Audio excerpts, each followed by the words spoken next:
بسم اللہ الرحمن الرحیم۔ ناظرین محترم، بحمد اللہ تعالی ہماری سلسلہ وار گفتگو الہی نظام کے دستوری تسلسل اور منصب ولایت و امامت مولا کائنات علیہ السلام کے حوالے سے جاری اور ساری ہے۔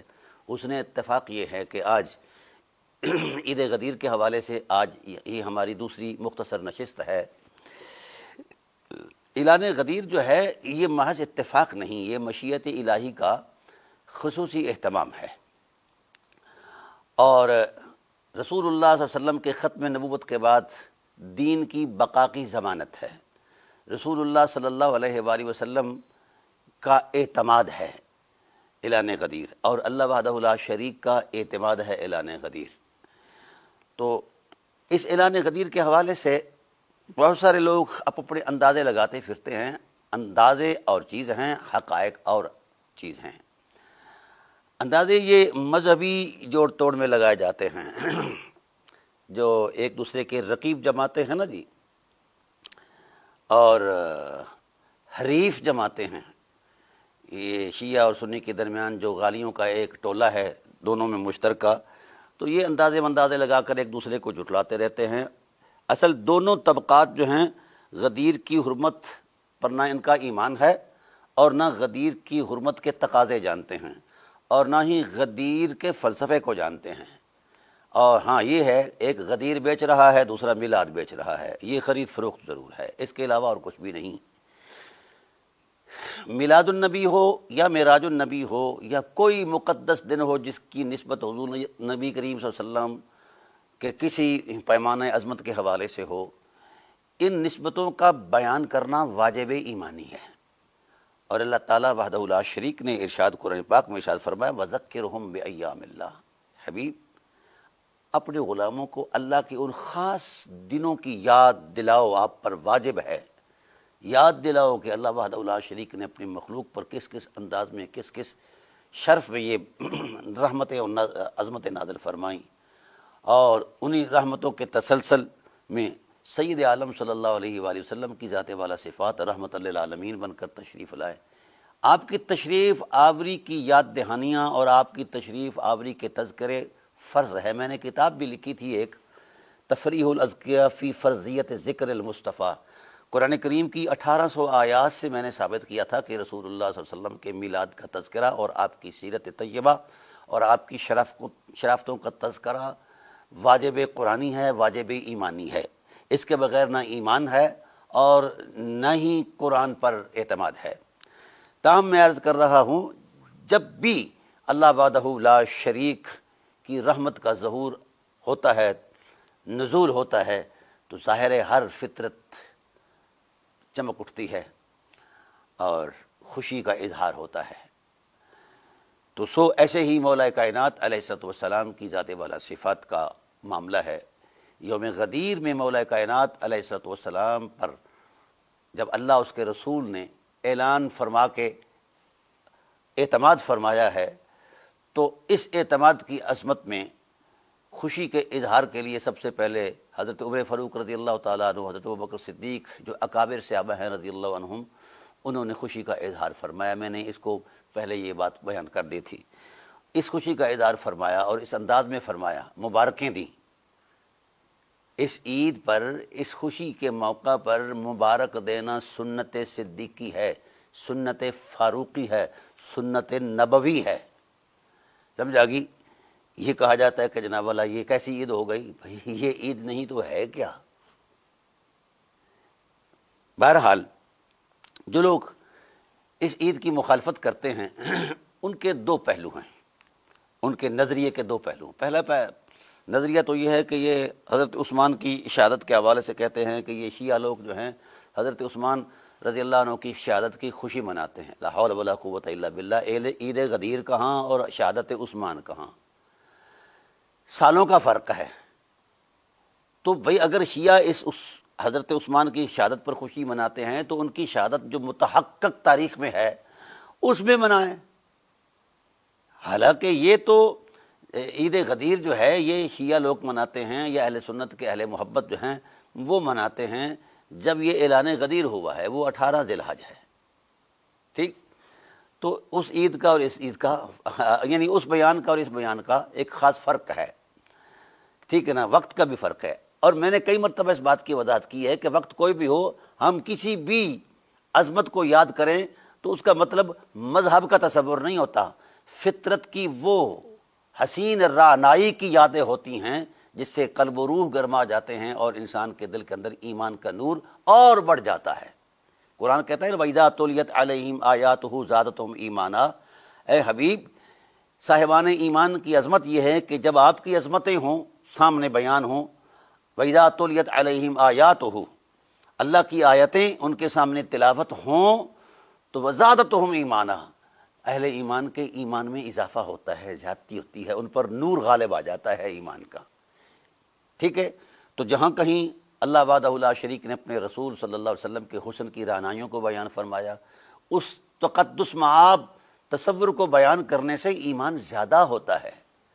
اور سو ایسے ہی اللہ کے محبوب کے بعد اصحاب رسول ہیں، بالخصوص مولا کائنات علیہ السلام کی ذات والا صفات ہے، جس وقت ان کی عظمت کا تذکرہ کسی آیت میں ہوتا ہے تو اس وقت بھی صاحب ایمان کے ایمان میں اضافہ ہوتا ہے۔ ہاں، جس میں ایمان ہے ہی نہیں اس میں اضافہ کیا ہونا ہے؟ تو گویا عید غدیر پر تذکرہ ولایت علی کرنا یہ ایمان میں اضافے کی عظمت کی بنیاد ہے۔ ویسے بھی رسول اللہ صلی اللہ علیہ وسلم نے بڑا خوبصورت ارشاد فرمایا کہ میرے علی، جس کے سامنے تیرا ذکر ہو وہ خوشی سے سرشار ہو جائے تو صاحب ایمان ہے، میں نبوی زبان سے گواہی دیتا ہوں، اور جس کے دل میں گھٹن پیدا ہو وہ منافق ہے۔ تو یہ ایک ایمان اور عدم ایمان کے درمیان حد فاصل ہے، اس پر غور کریں نا۔ یہ فطرت والوں سے تعلق رکھتی ہے بات، جن کی فطرت ہی کوئی نہیں ہے، بد فطرت ہے، ان سے یہ متعلق ہی نہیں ہے۔ تو جو یہ اعتراض ہے کہ حضرت عثمان غنی کی شہادت دیکھو نا، ان کی شہادت میں بیان کر چکا ہوں کہ 17-18 کو نہیں ہوئی ہے، ٹھیک ہے نا، اکا دکا جو اقوال ملتے ہیں وہ مجروح اقوال ہیں۔ تو بھئی شہادت اور ولایت جو ہے یہ بھی دو مختلف چیزیں نہیں ہیں، یہ تو اللہ کے بندوں کے انعامات ہیں، ان کے لیے اللہ تعالیٰ کی طرف سے انعامات ہیں، شہادت بھی انعام ہے اور ولایت بھی انعام ہے۔ ان میں مابل امتیاز چیز کیا ہے؟ تو قرآن جب کہتا ہے فرحین بما آتاہم اللہ من فضلہ ویستبشرون بالذین لم یلحقوا بہم من خلفہم، جس وقت کوئی اللہ کی عظمت کے لیے لڑتے ہوئے شہید ہوتا ہے تو وہ حضور عظمت الہی میں جس مقام پر جاتا ہے تو اس مقام کی رعنائیوں کو دیکھ کر اور اس کے تقدس کو دیکھ کر اس کے دل میں خوشی کی انتہا ہو جاتی ہے۔ فرحین بما آتاہم اللہ من فضلہ، تو وہ ان کی روحیں تو خوش ہوتی ہیں، حیرت ہے ان کی روحیں، شہیدوں کی روحیں خوش ہوں اور ہم یہاں ماتم کریں کہ حضرت عثمان غنی جو ہیں یہ ان کی شہادت ہے، یہ غم کا دن ہے۔ لا حول ولا قوت الا باللہ۔ صاحب ایمان کی جو شہادت ہے وہ بھی اللہ تعالیٰ کا عطیہ ہے۔ قرآن کہتا ہے فَمِنْهُمْ مَنْ قَضَى نَحْبَهُ وَمِنْهُمْ مَنْ يَنْتَظِرُ وَمَا بَدَّلُوا تَبْدِيلًا۔ اللہ تعالیٰ ارشاد فرماتے ہیں میرے حبیب آپ کے غلاموں کی عجیب شان ہے کہ سر دینے کے لیے، سر کٹوانے کے لیے میری بارگاہ میں منتیں مانتے ہیں، اور کئیوں کی منت کو ہم نے قبول کر لیا ہے اور کئی لوگ جو ہیں یہ ابھی انتظار میں ہیں۔ تو یہ بھی ایک عظمت ہے، یہ بھی ایک عظمت ہے۔ تاہم میں عرض کرنا چاہتا ہوں یہ کوئی اعتراض نہیں ہے، اگر بالفرض والمحال یہ مان بھی لیا جائے کہ حضرت عثمان غنی رضی اللہ تعالیٰ عنہ کی یہ شہادت کا دن ہے تو پھر اس دن مولا کائنات کا تذکرہ کرنا کون سا گناہ ہے؟ ایسی باتیں نہیں، یہ مولویانہ شودی باتیں ہیں اور یہ شودے لوگ کرتے ہیں جو روٹی کے بنجارے ہیں، جس کا روٹی سے آگے دین ہی کوئی نہیں ہے، چونکہ اس کی روٹی اسی جھوٹ سے وابستہ ہے اور اسی عصبیت سے وابستہ ہے، خواہ وہ عطرت فروش ہو، خواہ وہ رسالت فروش ہو یا صحابیت فروش ہو۔ تاہم اگلی بات یہ عرض کرنا چاہتا ہوں کہ دوسرا جو پہلو ہے اعتراض کا کہ حضرت بریدہ اسلمی رضی اللہ تعالی عنہ ایک اپنے سریے میں گئے۔ سریہ اس جنگ کو کہتے ہیں جس میں رسول اللہ صلی اللہ علیہ وسلم لشکر تشکیل دے کے کسی کی سربراہی میں بھیج دیں۔ تو سریے کے اندر، اس جنگ کے اندر جو اموال غنیمت آئے اور اموال غنیمت کی تقسیم میں مولا کائنات نے ایک لونڈی اپنے لیے پسند فرما لی وغیرہ وغیرہ، تو اس پر کچھ لوگوں کو تشویش ہوئی اور اس بات پر مطلب وہ تھوڑے سے ناگوار ان کو یہ بات گزری تو انہوں نے شکایت کر دی رسول اللہ صلی اللہ علیہ وسلم کی بارگاہ میں۔ اچھا، عجب بات یہ ہے کہ جب شکایت کنندگان شکایت کر رہے تھے، جو شکایت کرتا تھا رسول اللہ چہرہ پھیر لیتے تھے، علی کی شکایت سننا ہی رسول کو گوارا نہیں ہے۔ یہ ہے مزاج رسول کی حرمت۔ مولوی کیا جانے، ملا ملا ہے، مولا مولا ہے۔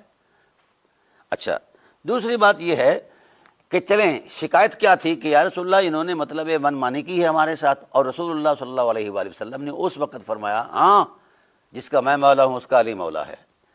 اچھا، ایک یہ سریہ ہے، یہ تقریباً 8 یا 9 ہجری کا یہ واقعہ ہے، ٹھیک ہے، غالباً 9 ہجری کے قریب قریب کا واقعہ ہے۔ یہ یمن کا سریہ ہے، یمن میں بھیجا ہے آپ صلی اللہ علیہ وسلم نے یہ لشکر، جس میں حضرت علی بھی تھے، بردہ اسلمی بھی تھے، دیگر اصحاب بھی تھے۔ اب عجب بات یہ ہے، یہ جو اعلان غدیر ہے، اس اعلان غدیر کے لیے رسول اللہ صلی اللہ علیہ وآلہ وسلم نے مقام خم غدیر کے جو اسٹیڈیم نما میدان ہے اس میں باضابطہ جلسہ کیا ہے، باضابطہ نبوی خطاب کے لیے اہتمام کیا ہے، باضابطہ ممبر بنوایا گیا ہے اونٹوں کے پلان کا، اور اونچی جگہ کھڑا کر دیا گیا ہے۔ وہ تو چند لوگوں کی اکا دکا لوگوں کی شکایت تھی، اور یہاں کوئی شکایت کا تو معاملہ ہی نہیں ہے۔ کوئی کائنات کا صاحب علم، چیلنج ہے فقیر کا، یہ مولوی بیچارے شودے ہیں نا، اور ذہنی عیاش بھی ہیں، کوئی کائنات کا مولوی مقام خم غدیر کا جو اعلان ولایت علی ہے، اس حدیث کے منظر نامے میں کوئی ثابت کر دے روئے کائنات کا کوئی شخص کہ یہ جو اہتمام کیا گیا ہے اس اسٹیڈیم کے اندر، یہ اہتمام محض اس شکایت کے ازالے کے لیے کیا گیا ہے، اس جو متعلقہ حدیث غدیر ہے اس کے کسی منظر نامے میں اقتضاء کے اندر ہی ثابت کر دے۔ شرم آنی چاہیے، وہ اور موقع ہے، یہ اور موقع ہے بھائی، بہت دور کا فاصلہ ہے ان مواقع کے اندر۔ اور جو شکایت کی حدیث ہے تو اس کا منظرنامہ ہی کچھ اور ہے۔ شکایت کنندگان سے رسول اللہ منہ پھیر لیتے تھے، یہاں کس سے منہ پھیرا ہے؟ علی کی شکایت سننا بھی رسول کو گوایا نہیں، کیونکہ رسول نبوت کے یقین سے علی کی ولایت کا یقین رکھتے تھے اور اعتماد کرتے تھے مولا کائنات علیہ السلام پر، کیونکہ وہ ان کی پرورش ہی رسول اللہ صلی اللہ علیہ وسلم کی آغوش میں ہوئی ہے۔ تو رسول اللہ صلی اللہ علیہ وسلم جس کو اپنی آغوش سے لے کر مدبر جوانی تک، پھر اس سے آگے کے منازل تک پرورش فرمائیں، تربیت بھی فرمائیں، اور ابھی ان کے وجود اقدس کے اندر کوئی خد و خال ایسے رہ گئے ہیں جو نامناسب لگتے ہیں ملا اعظم کو، یہ ڈرامے والی باتیں ہیں۔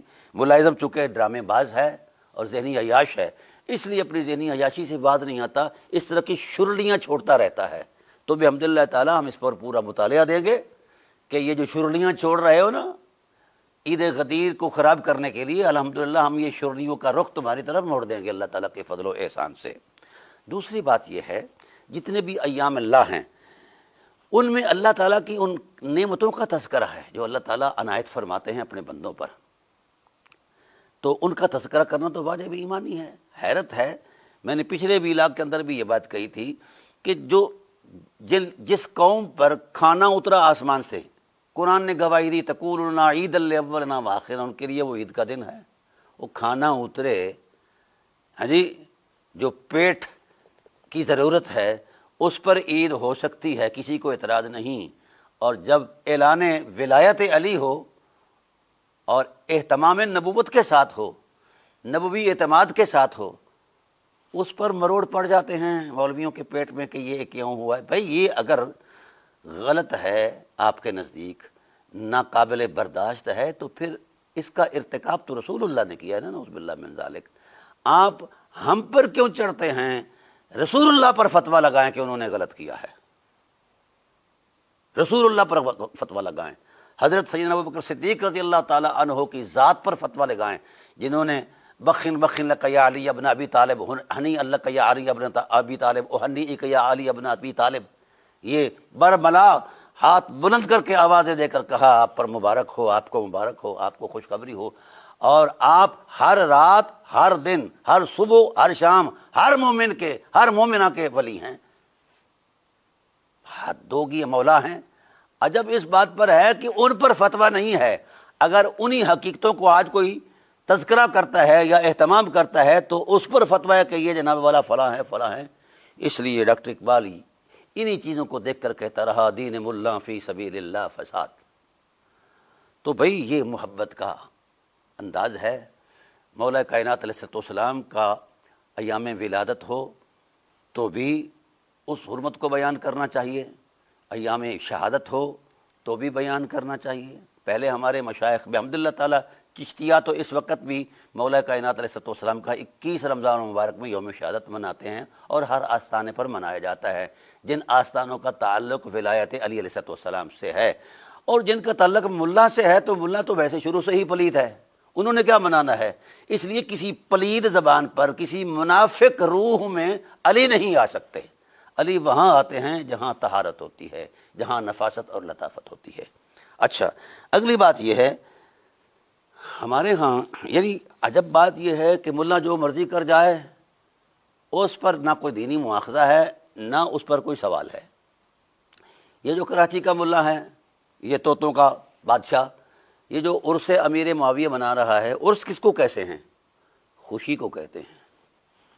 خوشی کے لمحات میں فرط جذبات کا اظہار کرنا یہ عرس ہے، اور صاحب عرس کے اخلاقی، روحانی، علمی قدروں کو بیان کرنا تاکہ ترغیب پیدا ہو کہ صاحب عرس کو جو مقام ملا ہے اللہ تعالیٰ کی بارگاہ سے، ان کی ان جہتوں کے حوالے سے ملا ہے، اس جد و جہد ریاضت کے حوالے سے ملا ہے۔ تو ناظرین محترم، میں ان طوطوں سے پوچھتا ہوں، کون سی ایسی ریاضت ہے معاویہ کی جس ریاضت کے تصور میں آپ ان کا عرس مناتے ہو؟ ہمارے آپ کے علماء اور مشائخ کی ریاضت تو یہ ہے کہ آپ جی کہانیاں بیان کرتے ہو کہ کئی دن وہ کھاتے نہیں تھے، اور میرے بریلویوں کے ماموں جان تو پھر ایک دن میں کئی مرتبہ کھاتے تھے۔ کیا یہ زہد ہے؟ یہ ریاضت ہے؟ یہ کون سا اتقاء ہے؟ اور اس کے پیچھے فرمان نبوت کی تاثیر موجود ہے کہ جس وقت حضرت ابن عباس سے کہا کہ جاؤ معاویہ کو بلا کر لاؤ، رسول بلاتے ہیں علم دینے کے لیے، رسول بلاتے ہیں حکمتیں سکھانے کے لیے، لیکن معاویہ صاحب جو ہیں وہ کھانا کھاتے رہتے ہیں۔ یہ صحیح مسلم کی حدیث ہے، اس میں میرا کیا قصور ہے؟ اور عجب بات یہ ہے کہ وہ کھانا کھاتے رہے اور 3 مرتبہ گئے، وہ واپس لوٹ آئے تو حضور صلی اللہ علیہ وسلم نے کہا اس کا پیٹ کبھی نہ بھرے، اور گواہی دی صحابہ نے ان کا پیٹ نہیں بھرا، کتنے من سونا وغیرہ۔ اچھا، اب اس پر مزید ڈرامہ یہ، کیونکہ ملا ایک ذہنی عیاش فکر کا نام ہے، ایک طبقہ ایسا ہے ملا کا جس کے اندر صرف شیطنت ہے اور کچھ بھی نہیں ہے۔ اب یہ کہتے ہیں کہ یہ باتیں جو کی جا رہی ہیں یہ گستاخی ہے۔ بھئی جو رسول فرمائیں اگر اسی رسول کے فرمان کو دہرا دیا جائے تو یہ گستاخی ہے۔ ہر ایک کو تم گستاخی کے لیبل لگاتے ہو، ہر ایک کو، اور حالانکہ گستاخ تم خود ہو، ہم جانتے ہیں۔ اور آج تک جتنے یہ کیسز رپورٹ ہوئے ہیں اس حوالے سے، آج تک حکومتی سطح پر ہوئے ہیں یا دوسرے تیسرے، ان کیسز کے اندر جو ہے جتنا کچھ بھی رپورٹ کیا گیا ہے اس میں سے 90% کیس ملا کے ڈرامے کی بنیاد پر رپورٹ ہوئے ہیں، اس کی ذہنی عیاشی کی بنیاد پر ہوئے ہیں۔ اور کئی کیسوں کو میں نے ڈیل کیا ہے، یا دیکھا ہے کہ یہ یعنی مجھے حکومت کے لوگوں نے، کورٹ نے یا پولیس نے اگر اتھارٹی دی ہے کہ آپ اس پر دینی طور پر غور کریں اور یہ سنیں، اور کئی واقعات ایسے ہوئے ہیں، میرے سامنے ہوئے ہیں، میرے ساتھ ہوئے ہیں کہ وہ کچھ بھی نہیں نکلتا۔ مولوی کی اپنی خواہش ہوتی ہے۔ ایک مولوی کو ایک بابے نے قوت باہ کا نسخہ نہیں بتایا، وہ مولوی حکیم تھا فاروق آباد میں، اس کا غالباً نام وقاص تھا۔ اس نے بابے کو، ایک بٹ نامی بابا تھا اور بڑا پکا بریلوی، یا رسول اللہ کے نعرے لگانے والا، بڑا بلند آدمی تھا، پورا بٹوں کا محلہ جو ہے نا اہل سنت بریلویوں کا، بہت بڑے یعنی جوش والے جوشیلے بریلوی تھے۔ کیا کسی بریلوی سے بھی یہ امکان نہیں کیا جا سکتا ہے کہ رسول اللہ صلی اللہ علیہ وآلہ وسلم کی وہ گستاخی کر جائے؟ تم نے دیوبندیوں بھابھیوں کو تو گستاخ کہنا شروع کیا، ٹھیک ہے، تو تم خود عاشقان رسول تھے۔ تو اس وقت اس بابے سے اس ظالم مولوی نے، بڑا بے حیا طبقہ ہے مولویوں کا اللہ ماشاء اللہ، صرف قوت باہ کا نسخہ اس نے بتایا، اس لیے کہ مولوی میں بیٹیوں والا ہوں اور تم لوگوں کو عیاشی سکھا رہے ہو، میری غیرت نہیں برداشت کرتی کہ میں وہ نسخے تمہیں دوں اور تم اس کا غلط استعمال کرو گے۔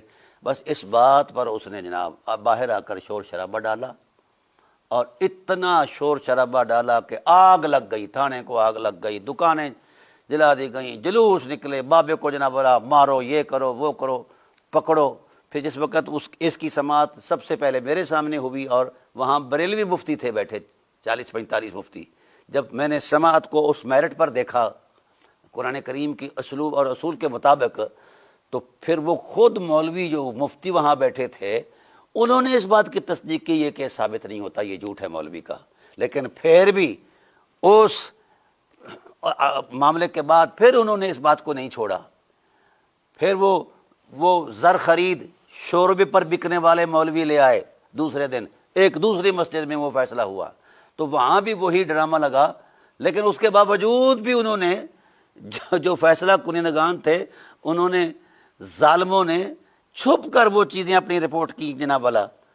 وہ بابا گرفتار تو پہلے ہی تھا، لیکن جس وقت پولیس نے اپنے انداز میں تفتیش کی اور پھر وہ میرے بیانات لیے، اس کی رہائی ہوگی بابے کی ہائی کورٹ سے، تو اس کو اندر داخل ہوتے ہوئے مولویوں نے قتل کر دیا۔ یہ ہے ملا۔ اس کا تو نام لیتے ہوئے شرم آتی ہے اور زبان پلیت ہو جاتی ہے، میں کیا کروں؟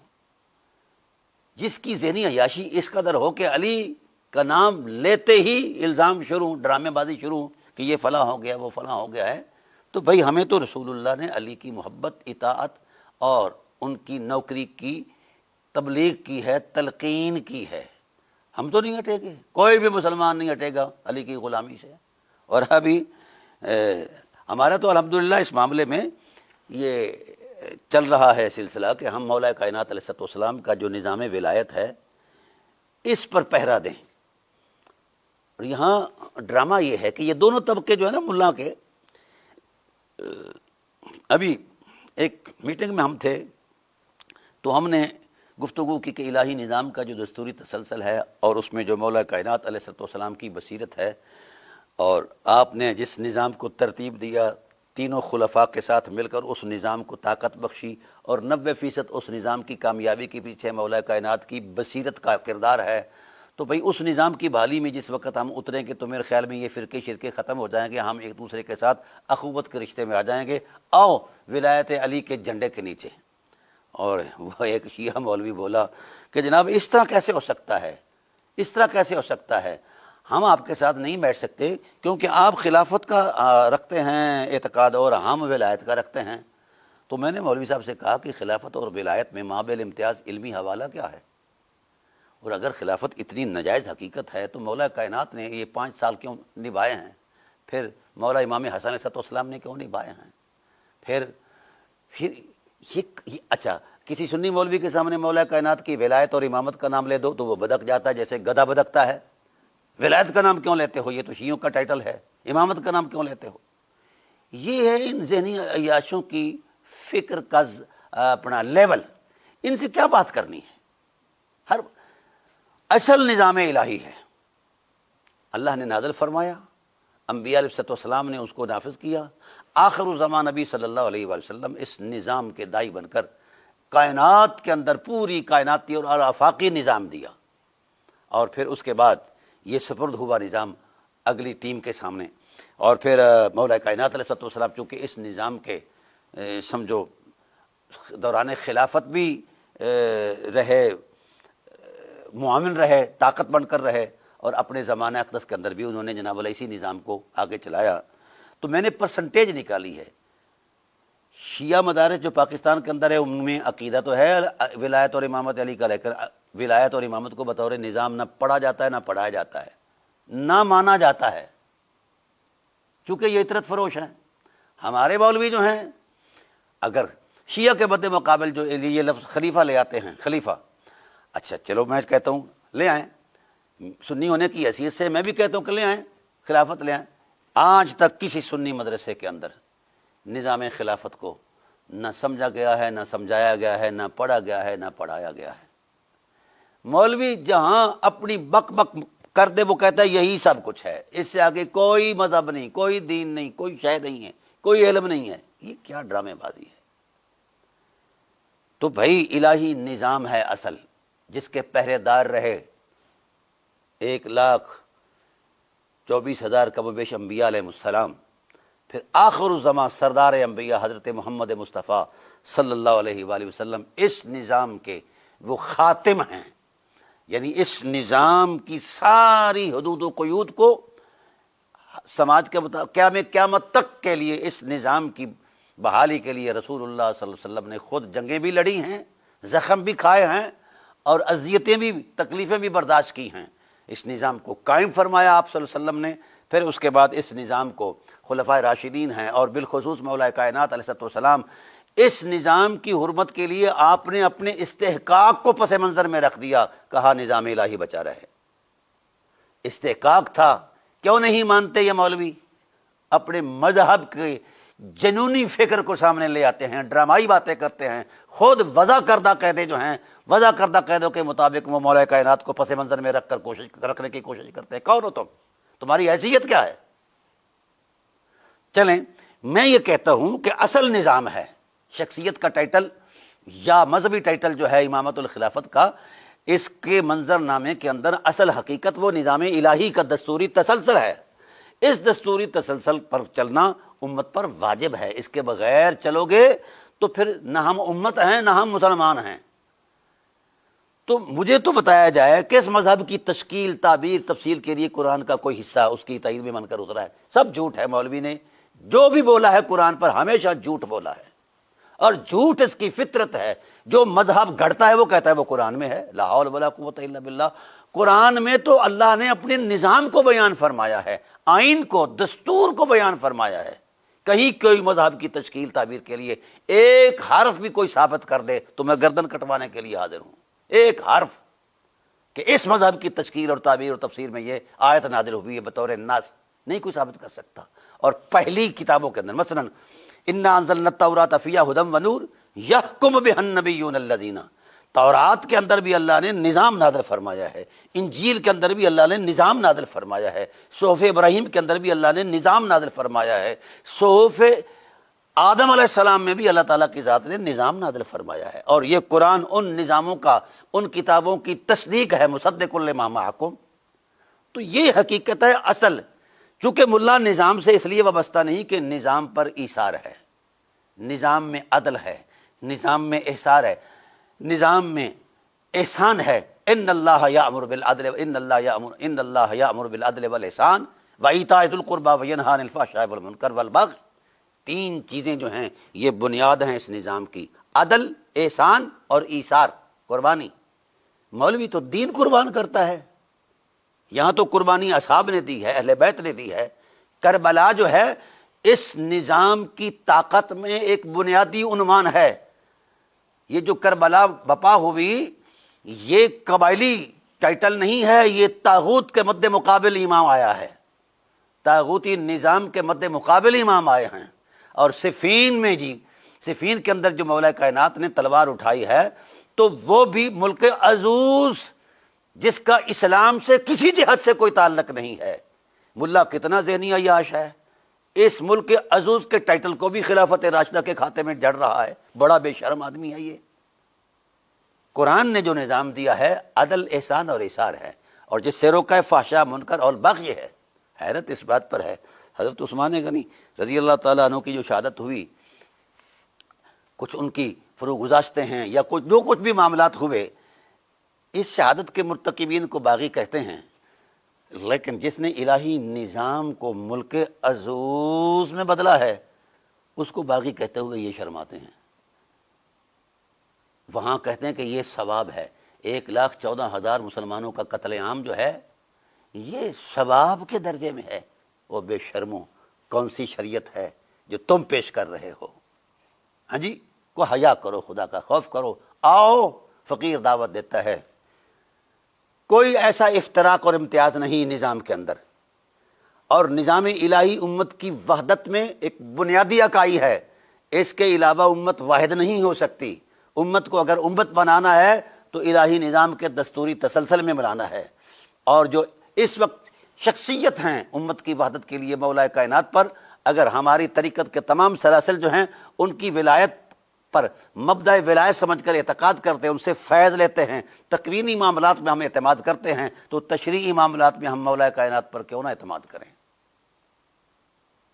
کیا کتنی کمزوری ہے یا کتنا گھٹ جانتے ہیں دیگر خلفاء سے علی؟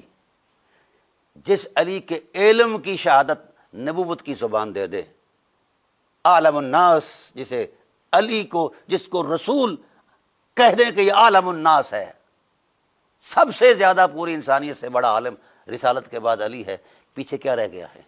آؤ تھوڑا سا اعتماد کر کے تو دیکھو۔ اور یہ کوئی ایسی بات نہیں کہ علی علیہ السلام کے جھنڈے کے نیچے، ولایت کے نور کے نیچے اگر ہم چلیں گے تو اس سے خلفائے راشدین کی توہین نہیں ہے، بلکہ ان کے دور کے جتنے بھی قدریں ہیں ان کی تصدیق ہے، کیونکہ مولا کائنات نے کہیں کوئی لکیر نہیں پھیری کہ فلاں یہ معاملہ جو ہے یہ کل عدم قرار دیا جاتا ہے، ایسا کہیں نہیں ہے۔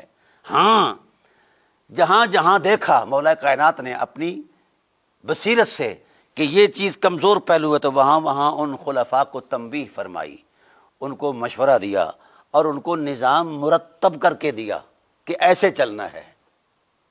تو جس نظام کو علی مرتب کریں وہ مولوی نہیں مانتا، خواہ اس نظام میں مولا کائنات اس کے نگران ہیں یا مولا کائنات سے پہلے کے لوگ نگران ہیں، اس کو مولوی نہیں مانتا، چونکہ اس نے کالی پگڑی پہنی ہے اور چونکہ اس نے اطرت فروشی کرنی ہے، اس لیے یہ اس نظام سے وابستہ نہیں۔ اور اگر جس نظام کو مولا کائنات نے ترتیب دیا ہے، مدون کیا ہے، رائج کیا ہے، اس پر پہرا دیا ہے، اپنی بصیرت کا نور بخشا ہے اس نظام کو، اسی نظام کے تسلسل کو مولا کائنات نے اپنے زمانہ اقدس میں جاری اور ساری فرمایا ہے، وہ الہی نظام ہے۔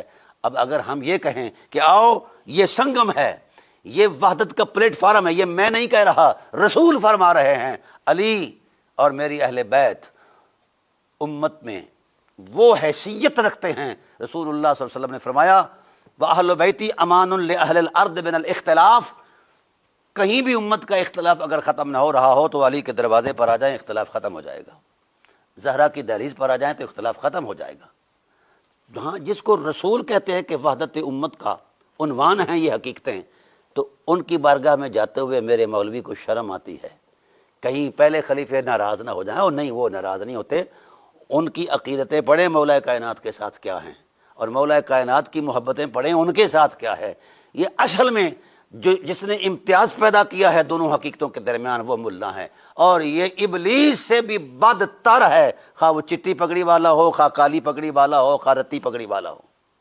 اس لیے امت سے کہتا ہوں کہ ان پگڑیوں والوں سے نفرت کرو، یہ واجب ہے، اس لیے کہ انہوں نے الہی نظام کو پس پشت میں ڈالا ہے، اپنے مصنوعی جعلی اور وحشیانہ فکر کو، مسلک کو آگے رکھا ہے۔ یہ سب جھوٹ ہے، اللہ کا قرآن سچا ہے، الہی نظام سچا ہے، مولا کائنات وہ حقیقت ہیں اس پر رسول اعتماد کرتے ہیں، امت کو بھی اعتماد کرنا چاہیے۔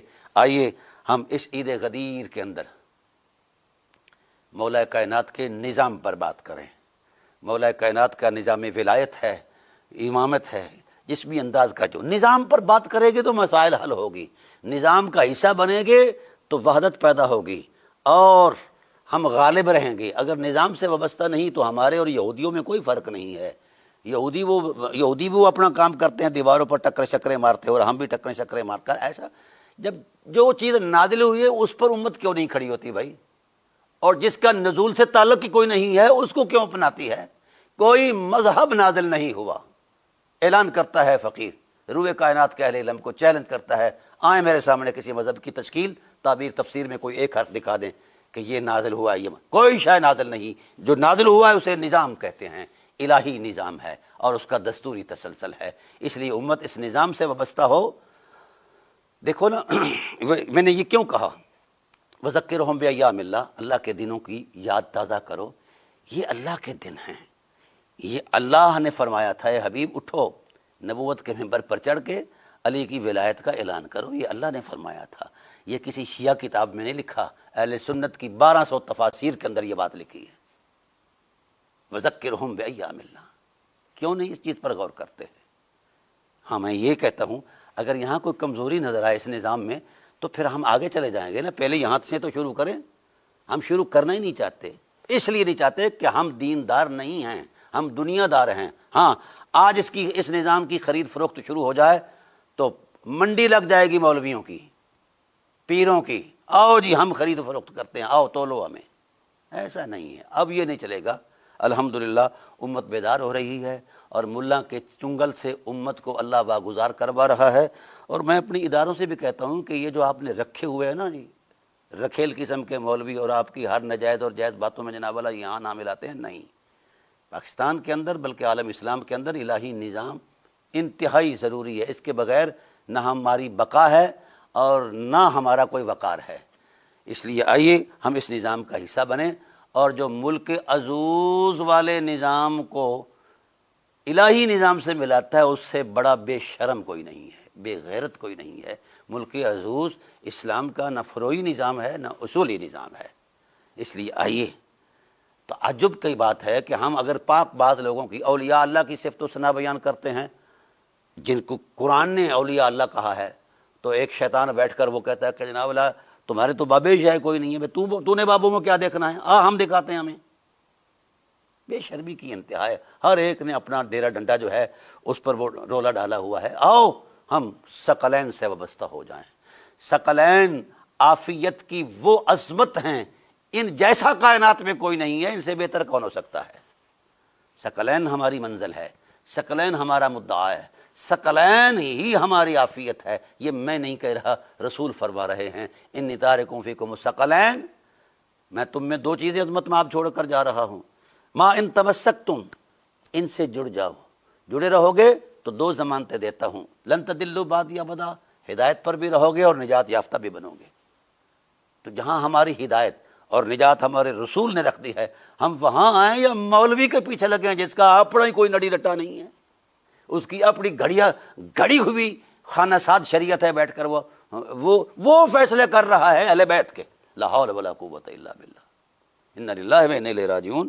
بہرحال میں گزارش کرتا ہوں کہ ضرور ان ایام کو منایا جائے اور کھل کر منایا جائے اور گج وج کے منایا جائے، جس طرح ہم ایام کو مناتے ہیں۔ یہ انہی ایام میں سے یوم غدیر خم ہے جن ایام کے منانے کا اللہ نے حکم دیا ہے، اور اس حکم پر سب سے پہلے جس نے عمل کیا ہے وہ اللہ کا رسول ہے اور اصحاب رسول ہیں۔ اس سے بڑی کوئی بات ہو سکتی ہے؟ آؤ اس کے مقابلے میں کوئی چیز لے آؤ۔ جس وقت تم عرس معاویہ مناتے ہو تو کیا تمہیں شرم نہیں آتی؟ شرم آتی ہے کہ نہیں آتی؟ شرم ہو تو آئے، مناؤ، میں نہیں روکتا، مناؤ، کیونکہ تمہارا تعلق یزید سے ہے، اس لیے یزید کے باپ کے ساتھ احترام کے رشتے ہیں، رکھو۔